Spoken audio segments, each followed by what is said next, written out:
32 after the whistle here from our Fox 32 studios in Chicago. Tina Nguyen alongside Pat the designer, Chris Krasinski, and former Bears QB Jim Miller joining us on Zoom. I'm kind of emotional, guys. This one had a lot of hype going into it, of course. The Tyreek Stevenson, back the revenge game in a sense. Yeah. The quarterback talk with Caleb Williams, Jaden Daniels, but the Bears are leaving Washington with a win. 25-24 is your final score. 3 straight wins now for the Bears. Jim, I want to start with you because I know you just told us that you're at a watch party at the Wind Creek Casino. What were the emotions like?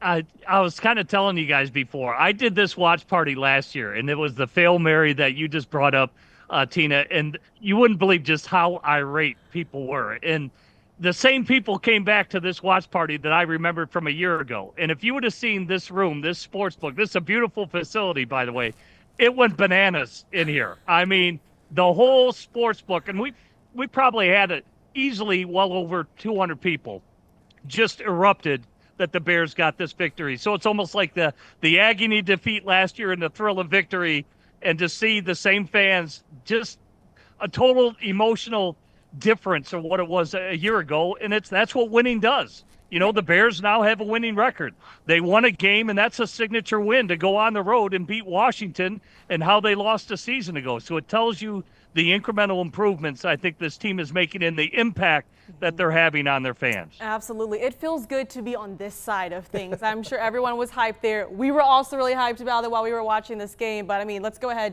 and dive deep into this one. First off, the defense, the turnovers, Deshaun Wright, Jake Moody, he was cut from San Francisco, I believe you said week 2, right? Week 2, yeah. And oh my goodness, but Caleb Williams, up and down game here. Jim, I want to start with you. What did you see from Caleb Williams tonight? I thought early, he's always been good early in the games. And I think the Bears, they got the turnovers. They took advantage of it. Unfortunately, they couldn't cash in and score touchdowns. But then as the game went on, it became more shaky. You know, he missed some throws. Yeah. Some could have been intercepted. They were in harm's way.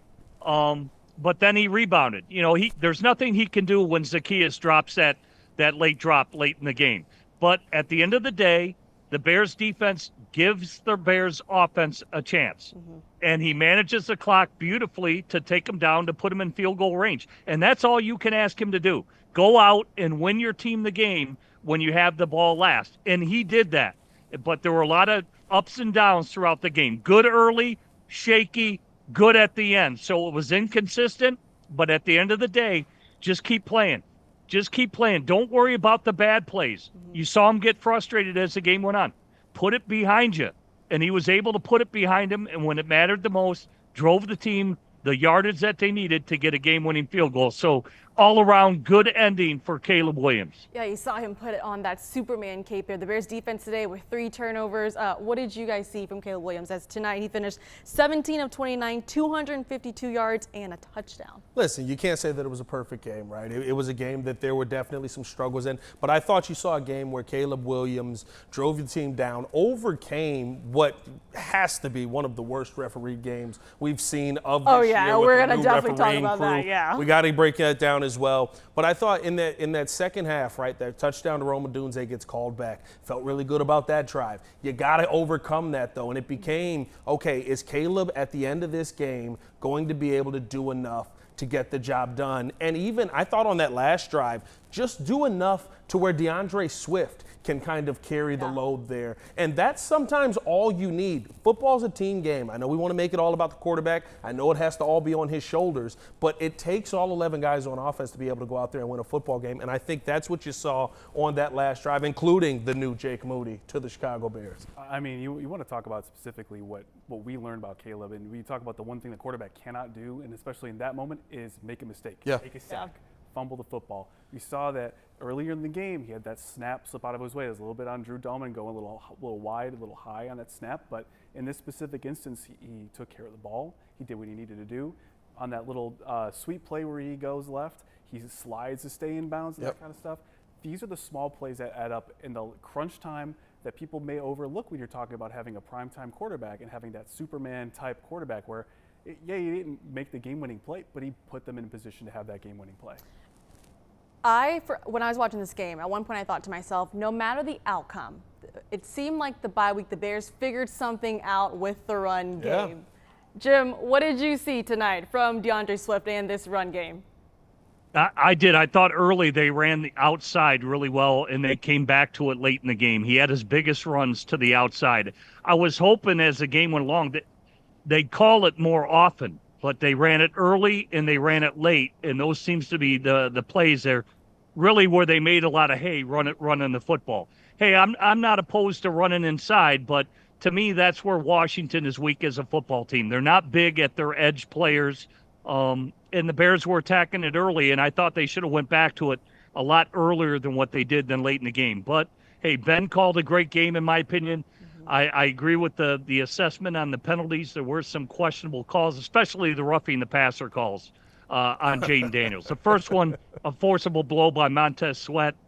He was just swatting at the ball. I've been politicking forever that should not be a 15-yard penalty, a personal foul, and a first down, because they're just trying to, they're not going to hurt the quarterback by, swatting at the ball and inadvertently hitting the helmet. Then the last one on Brisker, that was definitely within the strike zone. They're told not to go low, but if you look where his shoulder pads hit, it's between the knees and the bottom of the chest. And Brisker was in that strike zone, and to me, that was a bad call all the way around. But I wish they would have went to the outside zone a lot more consistently throughout the entirety of the game, but they went to it when it mattered the most. I mean, Pat, when we were watching, we were talking about the penalties, man. Yeah.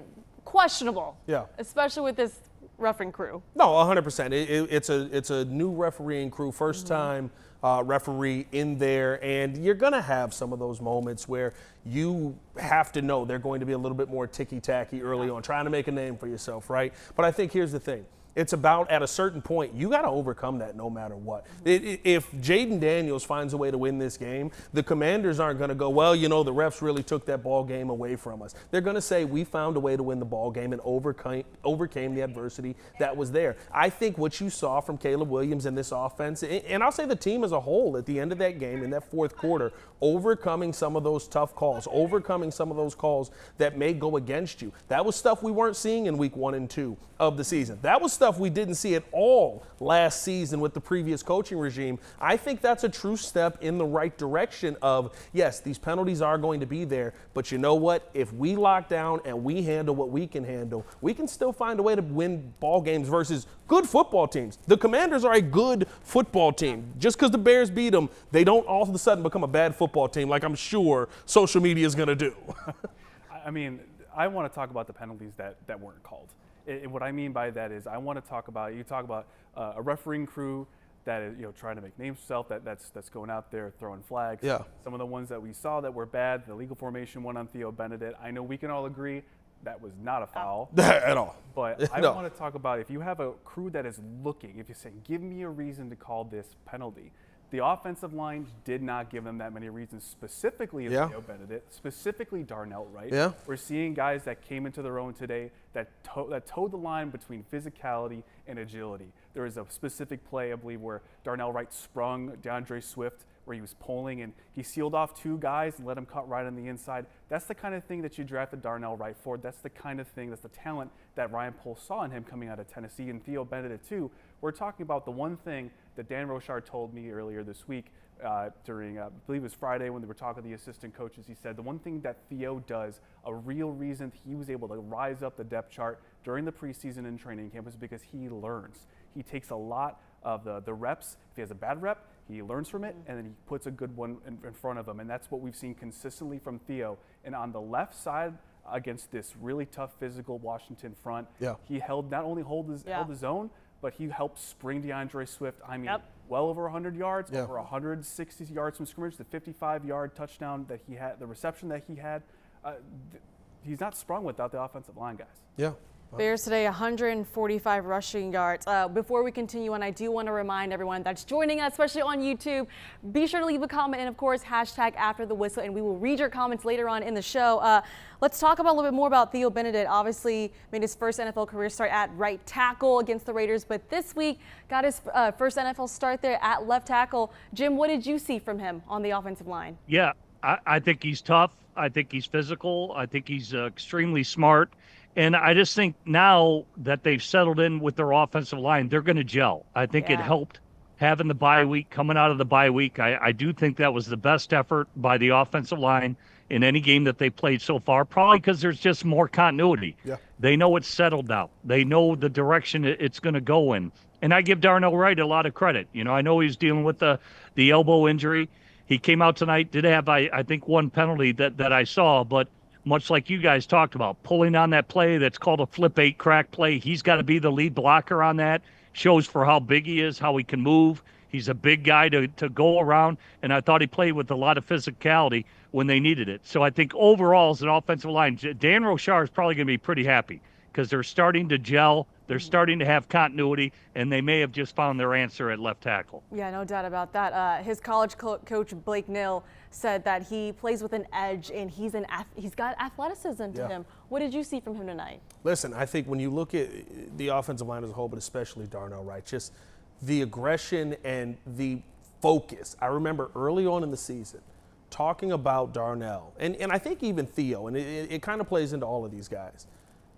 There was a issue that Dan Rochar took with the lack of focus and the lack of energy that some of these guys were putting out in practice. This was a game that it felt like when the Bears started to get tired, when it started to get long into the game, when you had to dig deep, this was a game of, hey, they're playing a good game, we're playing a good game, we got to go in here and win a bloodbath. When it came down to going out there digging deep and winning a bloodbath, Darnell Wright was one of the guys you got to talk about as a leader of that. I thought that Theo Benedict, like you brought up, right? Like some of those runs to the left side, you just see guys not existing on that side. And that was something we weren't seeing enough with Braxton Jones. It truly felt like you had an offensive line that found an identity of, and all offensive linemen love to run the football because it means we get to go forward and hit somebody. It finally found that identity of, hey, this is where we're comfortable at, and we can be really good at this on a consistent basis. What did you like about the run game? Listen, you guys know, y'all know how my Swiftie comments are well known out here. I have not been a big DeAndre Swift fan, but when you play the way DeAndre Swift did today, you have to 100% give this man credit. I mean, he went out there and balled out. I thought that he ran some of the toughest football we've seen. Of course, the big runs are going to be the ones that are going to get the show, the touchdown run, where he gets to use his speed in the open field. We've seen that from Swiftie. What I haven't seen consistent enough is him go out there and say, you're not big enough to stop me. I'm going to run through you. We saw that time and time again to the point where they were like, all right, come get a breather. Manungai, now you go in and do some of that. And I thought we saw some good things from him as well. The running game looked so comfortable, and it looked tough. It was refreshing to see them have a running game in this game, Chris. I mean, not just refreshing, but to see them use multiple backs and effectively too. I mean, we started to see this against the Raiders a little bit where Kyle got a little bit of look. Yeah. Especially, I think a couple weeks ago against the Lions too, we saw a little bit of him play. But today specifically, we saw him in the pass game and we saw him in the run game. And you talk about a good compliment to DeAndre. We're talking about a guy that's just rugged, that doesn't go down in first contact, that can go right between the tackles. And I don't think we give DeAndre Swift enough credit for his ability to do that, but I also think that Kyle Manungai is one of those guys that they drafted specifically because he is fundamentally sound. Yeah. He's got good technique, and he takes care of the football. He did that at Rutgers, did not fumble in 4 years at Rutgers. That's something I think we all overlooked, especially when we moved from the draft and started focusing on other storylines, the left tackle battle. We talk about the receiver rotation there and that kind of stuff too, but Kyle Manungai was a guy, especially today, with a 25-yard screen pass to kind of get them near midfield on the other side of it. Those are the plays that you need out of a guy that's trying to carve out his role, especially in a running back room where Roschon Johnson is not in that room right now. Yeah. We haven't seen him play a lot. A lot of his snaps have gone to Kyle Manungai. We've seen Roschon, a fantastic special teams player, by the way.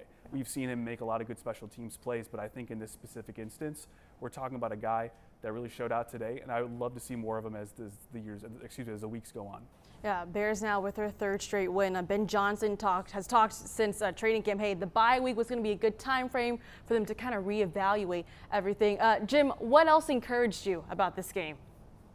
Well, I just think overall, like you said, they showed an attitude about them, and they showed the ability to put bad plays behind them. As bad as things get, you got to keep playing.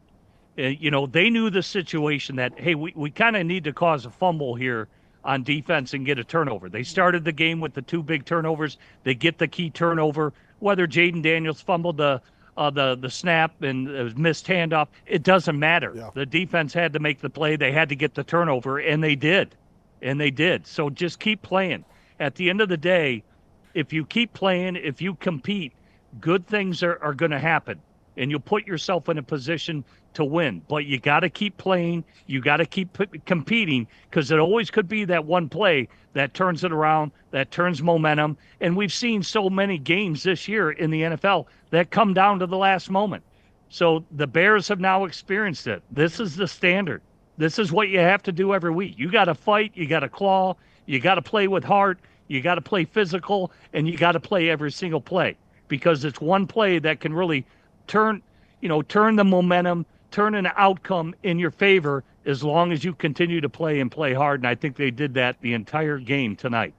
Absolutely. Last year, I mean, we saw a couple games where Caleb Williams put that Superman cape on and they would lose the game. This year, I feel so much more encouraged so that they can win games like tonight. Yeah, no, 100%. It feels like a team that is starting to build that confidence in that as well. I think that's the big thing about this game that you have to talk about with Caleb Williams and the offense as a whole. There was a confidence, right? We talked about the momentum shift when the Bears got that play called back. Felt like the momentum shifted into Washington's favor. And then the defense has to make a couple of plays to get you back confident, where the momentum shift goes back into the Bears' favor. And when it did, I thought that you saw a team that was taking advantage of it.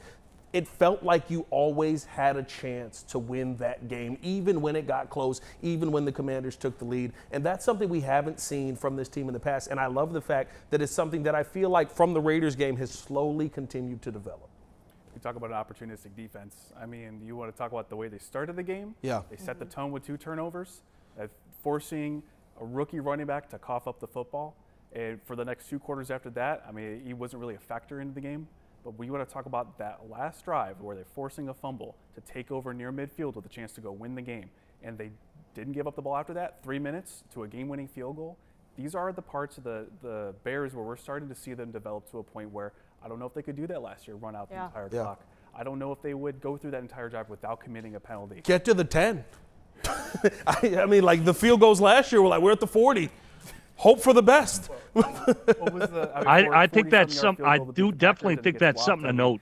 Dennis Allen down the stretch of that game called a fantastic game. How he was showing blitz, dropping in coverage, even the big long third down. They got that 3rd and 13, which was, it looked like it could have been a play that rips your heart out, and those guys just kept on playing. And Dennis Allen called a great game to keep that clock where it was, to minimize Washington to drive down to get that field goal, potentially to really widen the gap. And I thought Dennis was really on point late in the game with his defensive play calls. Yeah, no doubt about that. Bears are certainly building toughness and confidence. We need to take a quick break here on After the Whistle, because coming back, we're going to talk more about this Bears defense and Dennis Allen as well. So keep it right here on After the Whistle.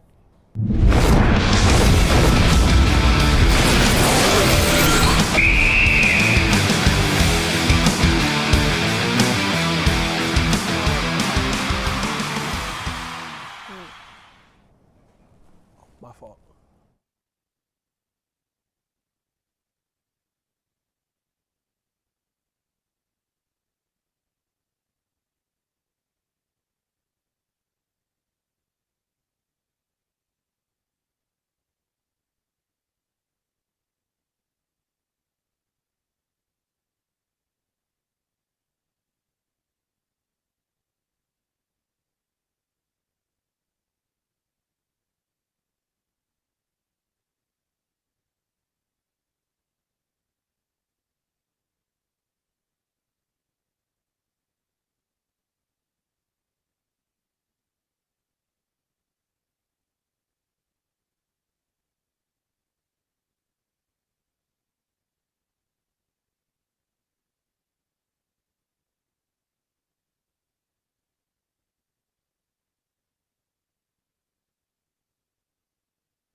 Yeah.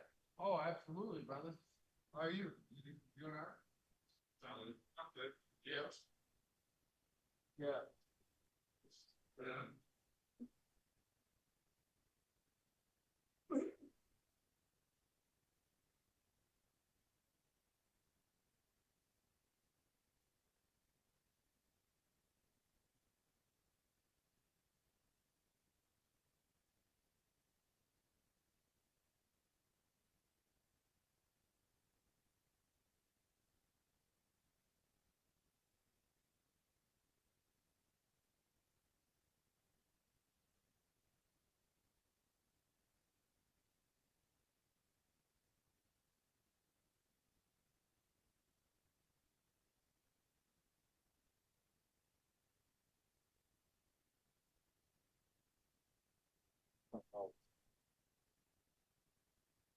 All hands on deck.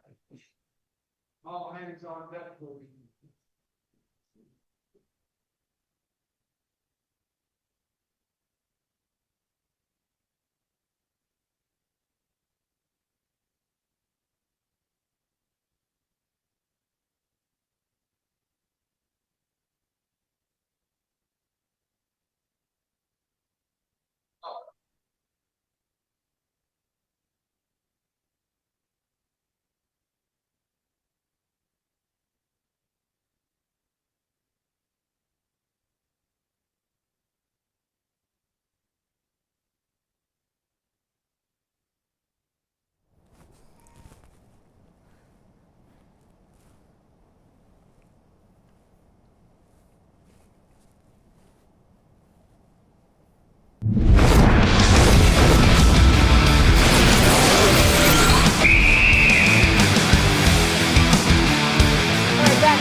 Where yes, we are talking about the Bears' victory. They defeat the Commanders 25-24. Jake Moody there with the game-winning field goal from 38 yards out. Let's listen in on Ben Johnson right after the game. Yes. Yes. More cowbell. Yeah, no, let them finish there.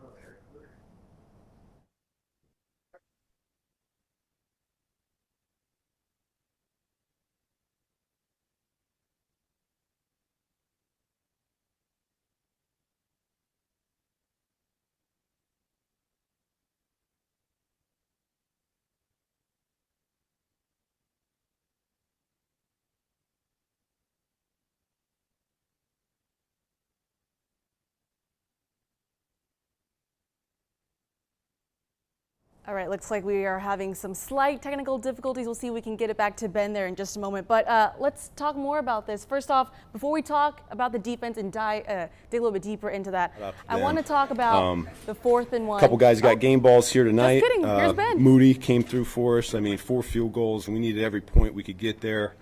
You know, getting called up there at the last second, that was huge for us. And then Swift got the other one here as well. So over 100 yards rushing for him. Season high, and 7+ yards per carry. So that last drive was a lot of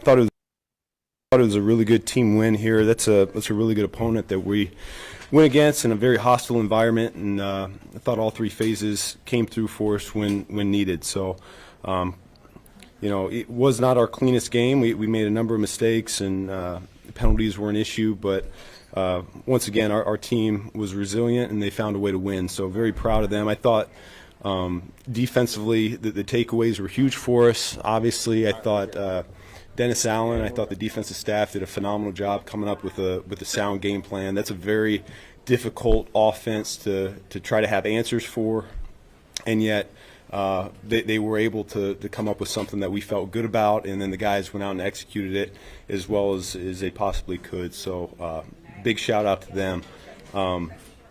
Couple guys got game balls here tonight. Moody came through for us. I mean, 4 field goals, and we needed every point we could get there. You know, getting called up there at the last second, that was huge for us. And then Swift got the other one here as well. So over 100 yards rushing for him, season high, and 7+ yards per carry. So that last drive was a lot of Swifty there, finding a little crease and getting us into field goal range for that last kick. So with that, I'll go ahead and open it up. How crazy was it to see a kicker like that come in from the practice squad and have the type of game he had? No, I wasn't surprised at all. We've seen him in practice now for a number of weeks. That's one, and then, we also know what he's capable of. He's made big kicks in big games over the course of his career so far. So none of it was surprising. I think that's who he is, and I think that change of scenery was really good for him. You had the one that was blocked earlier. Did that, in terms of the whole operation, what do you think, what happened on the block, and did you address anything, change anything for the last game? Yeah, we'll have to go back and look at the tape. I think the picture showed we might have had a little penetration there in the A gap, and we'll see if we got the ball up high enough as well. So we'll go back and look at that. That was Swift. He might get kind of lost in all the other storylines tonight. What did he mean to what you guys were doing offensively? Oh, it was huge. I mean, this is the best, the most efficient. We've ran the ball all year. Really felt an attitude with him. He did a great job finding a little crease and stepping on the gas, as we talk about. Played a physical style. Not only that, I mean, the catch, 55-yard touchdown was really a game changer for us. That was a time in the game where we needed a little spark. We're kind of, faltering just a little bit as a team, and all it takes is one guy to make a big play like that and really ignite us again. And so I think it's who I really thought he was going to be going into the season. Is we're looking for guys that can elevate the people around him, and he did that here tonight. Yeah, also, it was it's kind of counterintuitive to go to the running back and run the ball as much as you did on that final drive with the clock running down. What gave you the confidence that Swift was going to deliver for you? Well, it wasn't only Swift, but felt good about how our guys up front were blocking. I thought that was the cleanest they've played as a whole up front. Tight ends included. Our receivers are blocking really well. Going into that last drive, I was thinking this is going to be it for us. And so with that being said, I want to make sure that they didn't have a rebuttal drive either. So told Caleb on the headset, tell the big guys up front that we're going to ride the run game on into the victory. So they came through for us.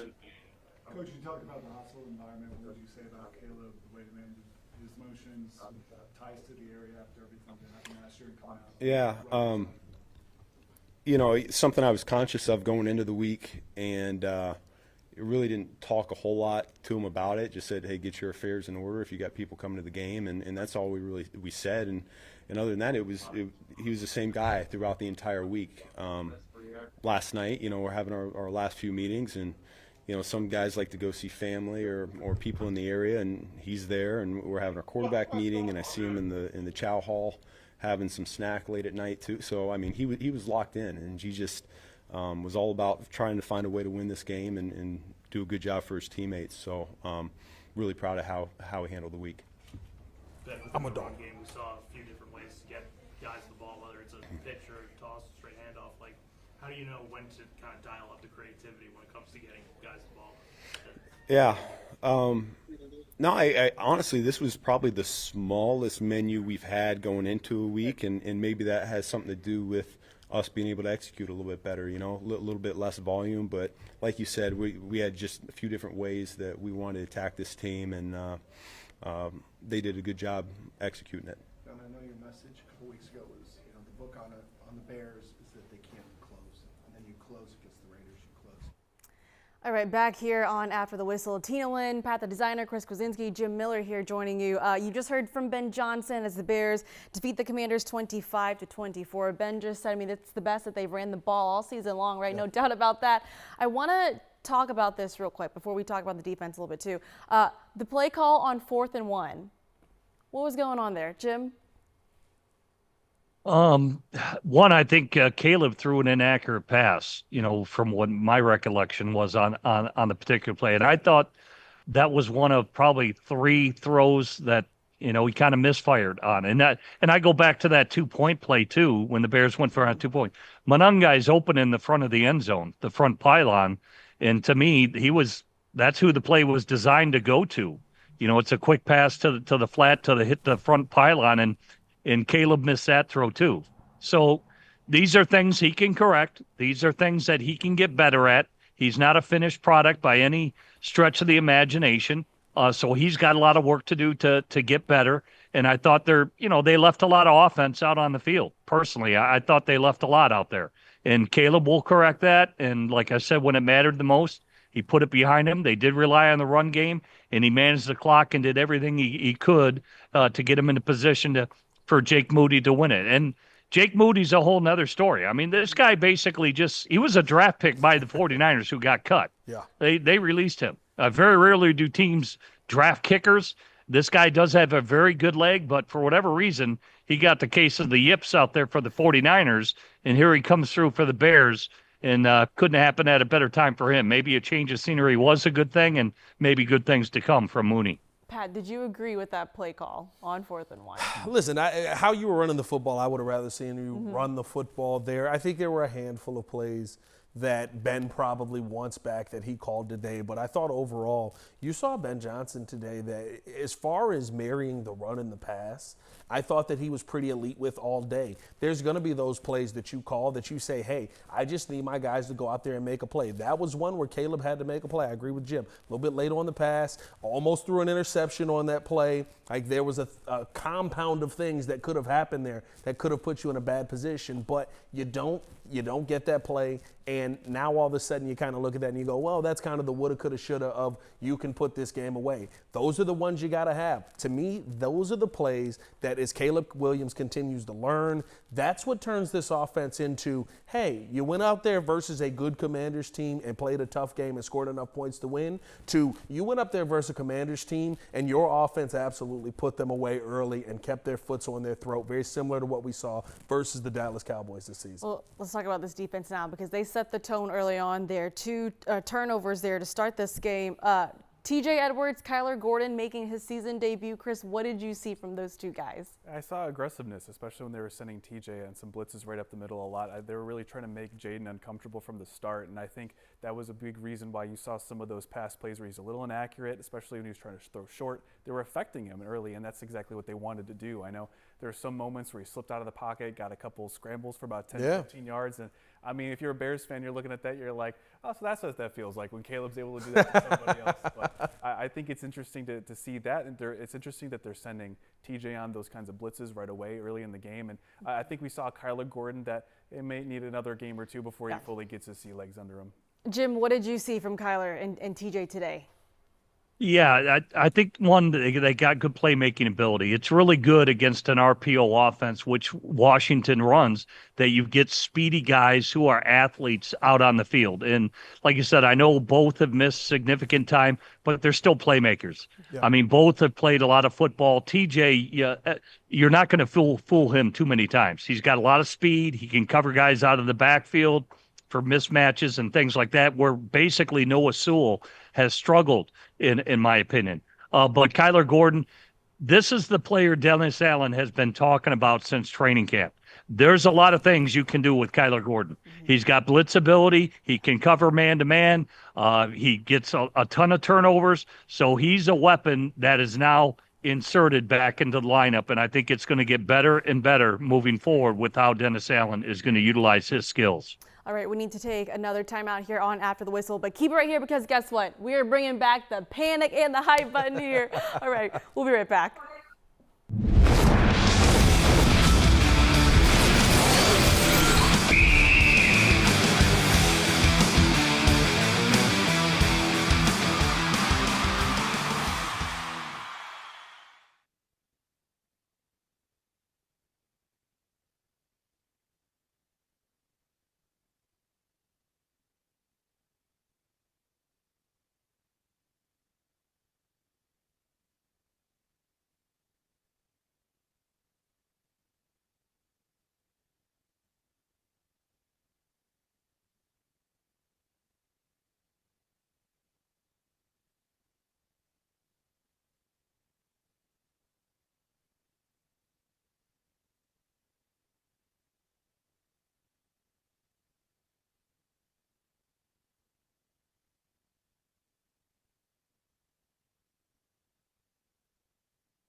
right, back here on After the Whistle for our final segment. Guys, Ben Johnson talked about, hey, bye week, it's our time to reevaluate everything. And with this being the Bears' first game coming out of the bye week, I thought we'd bring back the hype button. Oh, yeah. And safe to say it works. First off, tell me something you are hyped about. I'm going to go with the run game. It was refreshing to see the run game get going. It made me pretty hyped today watching it. Yeah, you? I thought the run game was immaculate today. I'm hype Immaculate. about I'm hype about a lot, if we're being real. I mean, DeAndre Swift, dog. Caleb Williams, dog. Can I get a Ben Johnson, dog? I thought Theo Bennett out there.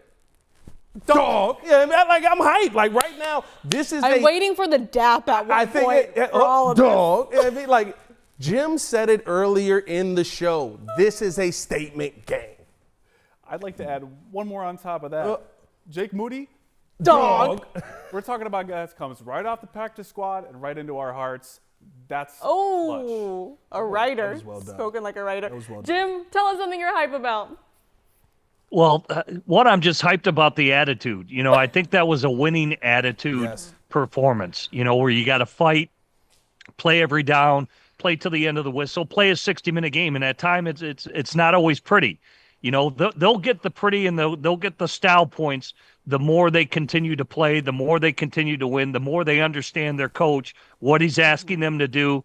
So I'm just pretty hyped about the overall effort is what I'm hyped about. And there's no reason to panic on fourth downs because we know the fourth down calls are going to continue to happen. Yeah. So Caleb needs to prepare himself for those moments because the coach ain't going to stop calling him. He's got to be ready. All right, on that note, thank you for watching After the Whistle. We'll see you here next Sunday. For Tina Nguyen, Pat the Designer, Chris Krasinski, and Jim Miller, we'll see you then.